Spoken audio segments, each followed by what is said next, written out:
The fantasy football season is about a quarter complete now after week 4, and it is really starting to take shape. Whether or not your team is 4-0 or 0-4, there is still plenty of time to make up ground or lose ground in the playoff race and set yourself up for winning a ring this year in fantasy football. That's why the waiver wire is so important, and this might be the most deep waiver wire we have had this year. So let's get right into this video here on Blitz Fantasy Football.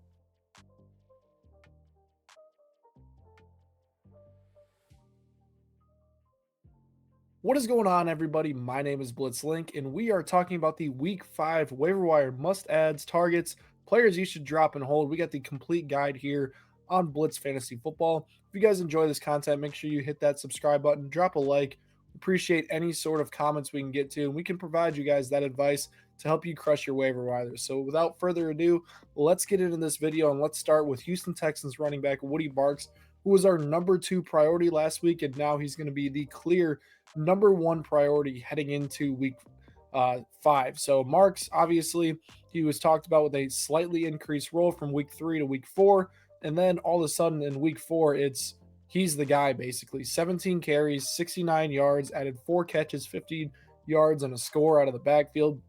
He outsnapped Nick Chubb 40-30, ran 7 more routes than him, had 3 more targets and more carries. He's already been more efficient than Chubb the entire season, and he averages more yards after contact compared to Nick Chubb. So the younger player in Woody Marks is starting to elevate his performance. Meanwhile, the vet in Nick Chubb has basically stayed steady, been very inefficient, and this team has struggled offensively throughout the year. Obviously, the Tennessee Titans are no world beaters by any mean, but it's a great sign for Houston that they potentially found a playmaker in their offense in Woody Marks. Sure, the offensive line is going to be incredibly inconsistent, and his performance might be volatile, but you don't really find the upside of a player like Woody Marks available on waivers throughout the season very often. The guy can emerge as the clear lead running back for the Texans and does have RB2 upside throughout the season. In week 5, his matchup's great. He gets the Ravens, who are depleted on the defensive side of the ball, have a ton of injuries.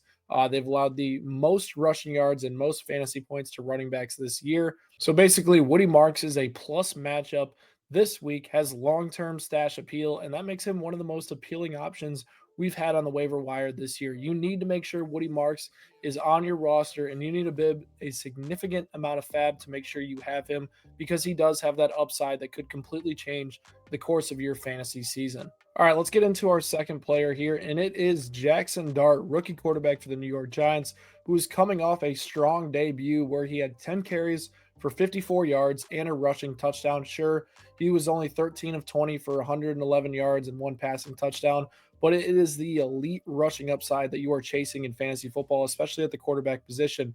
Quarterbacks that have had 10 or more carries or logged 50 more rushing touchdowns over a game in the past 2 seasons: Jalen Hurts, Josh Allen, Lamar Jackson, Justin Fields.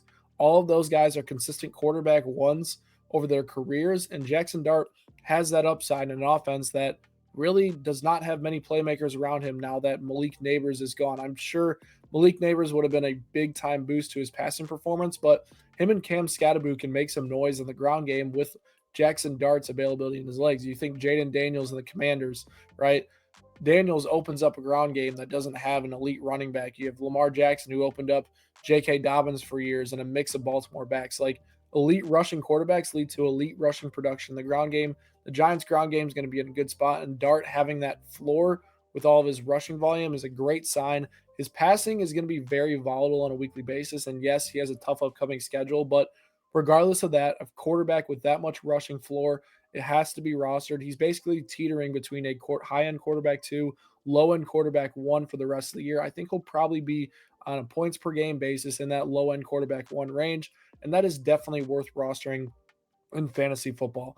Let's get to our next guy here, and it is Alec Aomanor, a player who's basically been on this list every single week, and people continue to just leave him on waivers because the Tennessee Titans passing game is so volatile. Understandably so, but Aomanor has the most upside that you can get in a free agent wide receiver on the waiver wire right now. He's basically locked into a top 30 option in PPR formats. He led the Titans for the first time in snaps, routes run, targets was another thing he led again this week. He's at least seen 5 targets in every contest. He's seen 151 receiving yards total and 2 touchdowns overall. So it's not like gaudy numbers by any means, but The Tennessee Titans offense just can't be much worse than they are right now. I expect a coaching change to be in the works in Tennessee in the near future, and I think that'll significantly improve Alec Manor's long-term outlook this season. Their schedule kind of gets a little bit easier towards um, the end of the year as well. But upcoming, they have Las Vegas, New England, Indianapolis. Should be 3 solid weeks for Alec Manor to cash in on some plus matchups. This Titans offense actually show a little bit of something. And I think it's more of Alec Manor becoming that guy from weeks 12 to 18 where he's a legit fantasy starter instead of right now where you can't trust this Titans offense right now with their coaching staff. Let's get to the next guy, Wan'Dale Robinson. Malik Neighbors is gone. He's going to be such a popular pickup. He's still rostered in under 50% of leagues, despite that breakout week in week 2. But Wan'Dale Robinson is immediately going to slot in as their number one wide receiver. He's at a 20 to 25% target share through the first few weeks. And yes, his week 4 stat line wasn't great, only 3 catches for 14 yards. But the Chargers are a very good defense, and they've limited a lot of wide receivers throughout the season. So he's seen at least 8 targets in 2 out of 4 games. The volume is going to be there in PPR. I don't think he's going to be a consistent lineup lock by any means. I think this passing game for the Giants with Dart at quarterback could be pretty volatile going forward. But I think that Wan'Dale Robinson's a guy that we have to have rostered.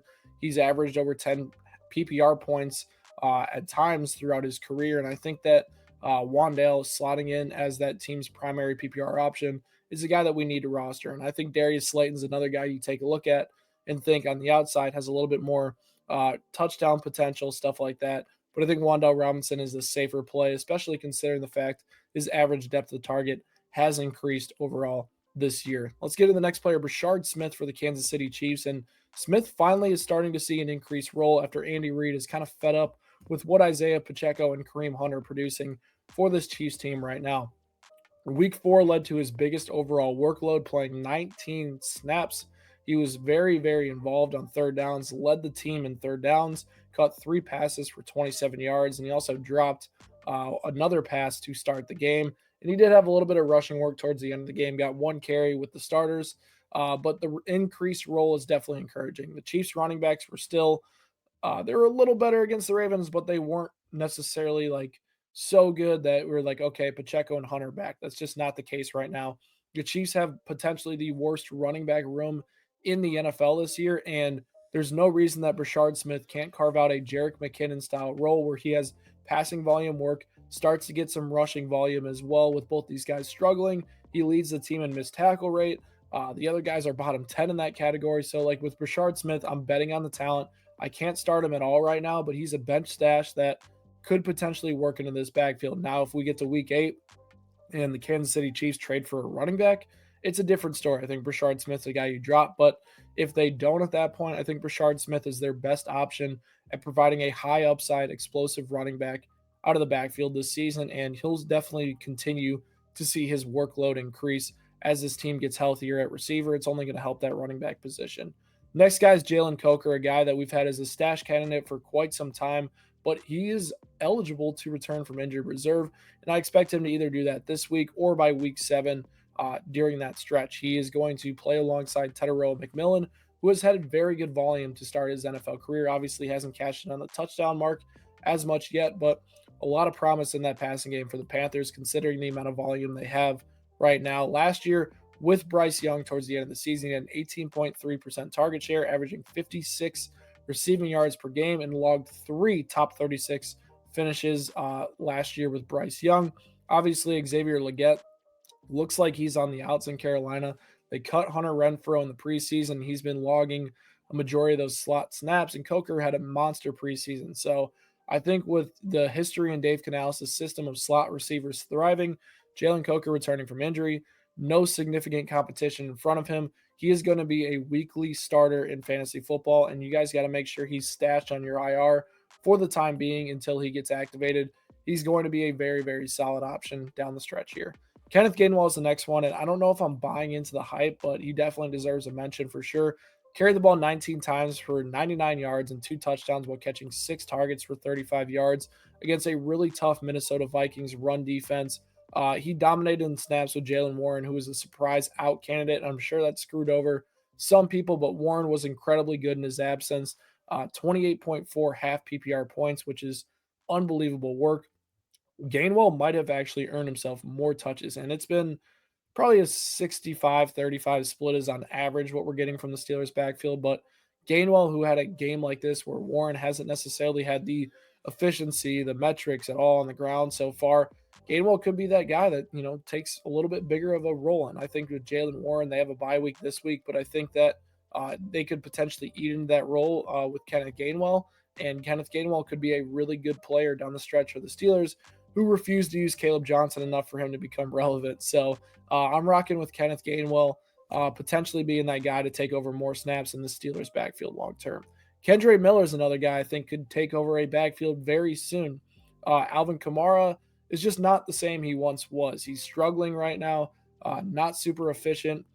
Kendre Miller actually leads him in yards after contact, yards created this year, missed tackle rate, all the metrics you want to see from a running back. Kendre Miller is doing much better than Alvin Kamara this year, and we saw this week against the Bills taking 11 carries for 65 yards and a touchdown, played more snaps than he has the entire year, and he just is a better option right now than Alvin Kamara, who's 30 years old on an 0-4 team and likely will be a very, very heavy trade candidate at the deadline. So it's like Kendre Miller, sure, he doesn't have a lot of appeal heading into week 5, but long term, Kendre Miller could be a guy you slot in as an RB3 or low end RB2 in your lineup when you need a bye week or something like that if Alvin Kamara gets traded. So heavy stash candidate with Kendre Miller should be a nice option down the stretch right here.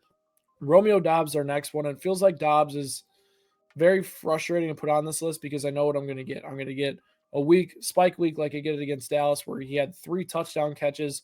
And then the next week, he'll finish with 2 catches, 25 yards. And everybody's like, oh, why'd you want to get Romeo Dobbs? All right, you got to have one of the Packers receivers, I feel like, rostered at this point. And Matthew Golden's a stash. Romeo Dobbs, the more consistent option. He has led the Packers in routes run. He's the favorite target of Jordan Love. He scored 4 touchdowns this season. Had, more volume than he's had a little bit in the past, but it's not significant enough to make him consistent contribute. It's very similar to Trey Tucker last week. Romeo Dobbs is that boomer bust type receiver that you can plug and play on your bench depending on the matchup, but can't trust him on a weekly basis.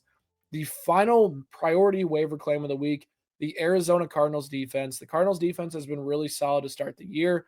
13 sacks, 4 turnovers. They're facing the Titans, who have given up 17 sacks, and Cam Ward himself has 4 turnovers. They're coming off a shutout of the Texans. They're basically my favorite team to target right now. With streaming defenses, the Cardinals should be in for a great week here in week 5. Let's get to the honorable mention group. Sam Darnold, really strong year right now. It's just the volume isn't there for him. He's a good plug and play guy, can get you 18 points, but the ceiling is a bit capped with his current volume. As far as the running backs go, Kyle Monunga is one to keep a eye out for. I expected a bigger workload for him. DeAndre Swift is still struggling, but Ben Johnson keeps utilizing him at too high of a rate. Blake Corum, Ollie Gordon, 2 guys that you want to watch out for if their main running back goes down. Chris Rodriguez is playing just as much as Bill right now, so a guy you want to take a look at as well. And then wide receivers, Troy Franklin plays tonight. We'll see how he does. Darius Slayton already mentioned. Luther Burden, high upside guy for the Bears that saw his snap share increase this week. And then at tight end, Bretton Strange seems like a consistent guy, 8 to 12 points. Good option for the Jaguars. As far as defenses go, Colts and Browns have plus matchups this week that I like streaming them. Kicker Spencer Strader for the Colts is the one you got to get. It's still only rostered in 29% of leagues. As far as guys I'm dropping, Malik Neighbors, obviously. Dylan Sampson, no role whatsoever anymore. Johnny Smith, Calvin Ridley, it's time to let him go. Caleb Johnson, Cedric Tillman, all got to go right now. And then don't drop these guys just yet. Isaiah Pacheco, Jerry Jeudy, David Njoku, Brock Purdy, Ja'Cory Krosky-Merritt, and Travis Hunter. I think there is better weeks ahead. We'll see what they can do and impact their performance. Really appreciate you guys making it to the end of the video. Drop any sort of waiver wire questions you have down in the comments below. Make sure you hit that subscribe button for more Blitz fantasy football content, and I will catch you guys next time.